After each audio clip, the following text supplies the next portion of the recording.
Well, good morning, YouTube, and welcome back to Retired for Life. So we're not down at Arts today. We probably won't be down there for the next few days. We've got a couple of projects that I want to get done on the house.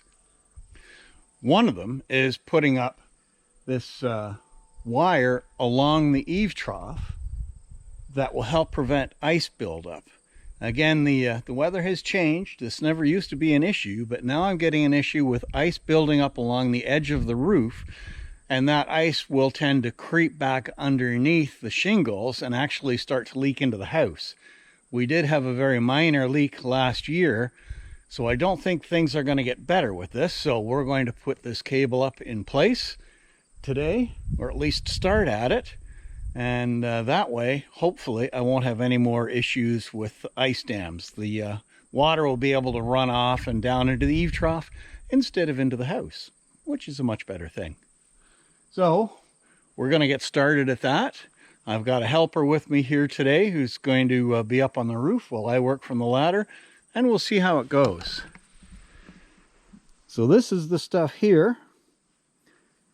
That's the actual heating cable itself, and then there is a separate controller. So we're going to start figuring this out and getting it in place.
Yeah. That's the tricky part.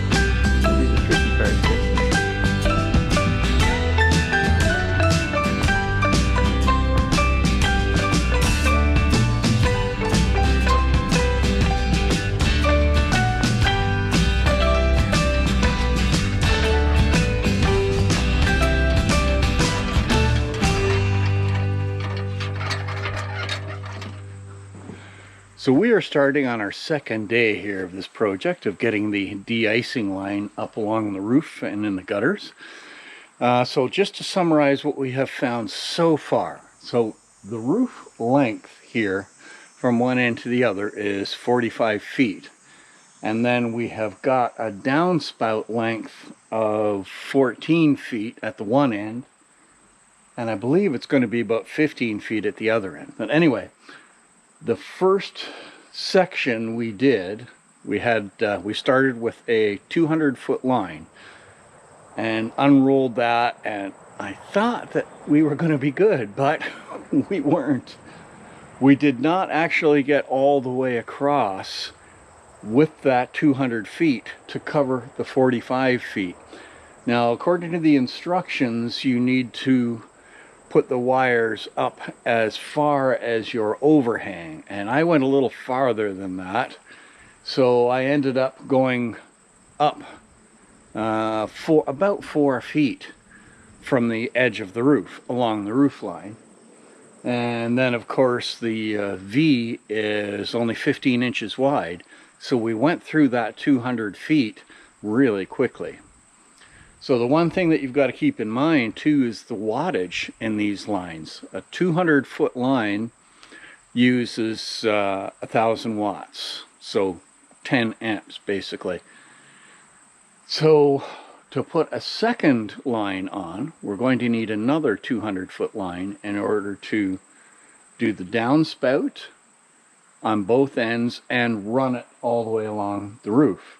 So that means another 1,000 watts. So we can't run both of those off of one plug. So the nice thing that I do have is we've got two outside plugs here, and they are each on their own separate fuses, and they're designed for 15 amps. So we've got lots of room on there by plugging one controller into one outlet and the other controller into the other outlet. So a bit of a game, but it's going to work. And it was an extra, the whole kit for the 200-foot line and the controller was about $300. So I've spent about $600 on this, but that is by far cheaper than having water getting back inside the house again, and then potentially having to replace ceiling drywall and wall drywall and that kind of thing. So $600 is by far the cheaper route to go. And considering our weather these days and all the ice and snow and melts that we get, I think it's pretty much a necessity to do. Now, this roof is a shingled roof, and if I ever have to replace it again, if I see any sign that it's got to be replaced again, it will be replaced with steel. So we're going to get on with this and see how far we can get today. We should have it wrapped up actually within a couple of hours, I hope. So let's get at it.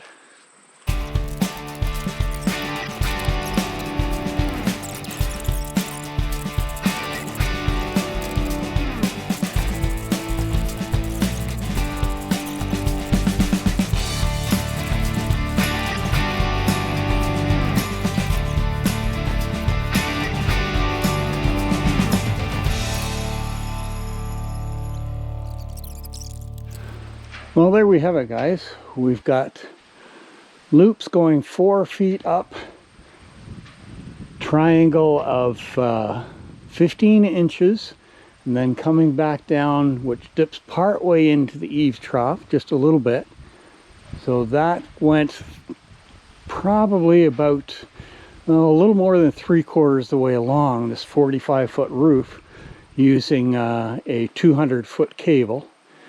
Then we started back where the last one ended, came back and finished the top loops or the top triangles on the far end of the roof there.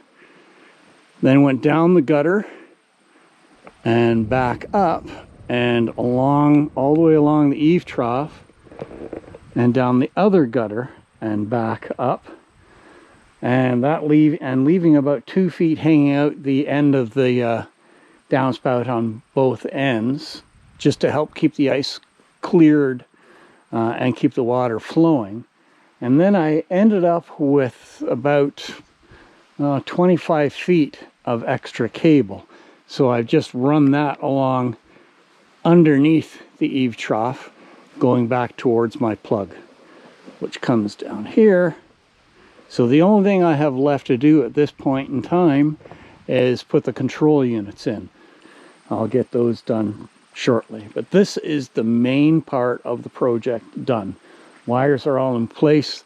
The work up on the roof is finished.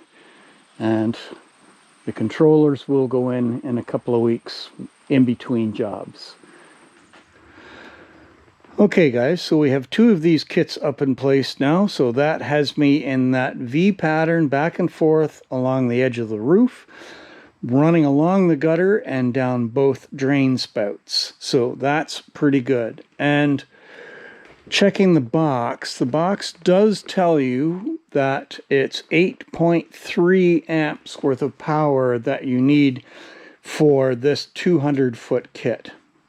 So that's in place and ready to go.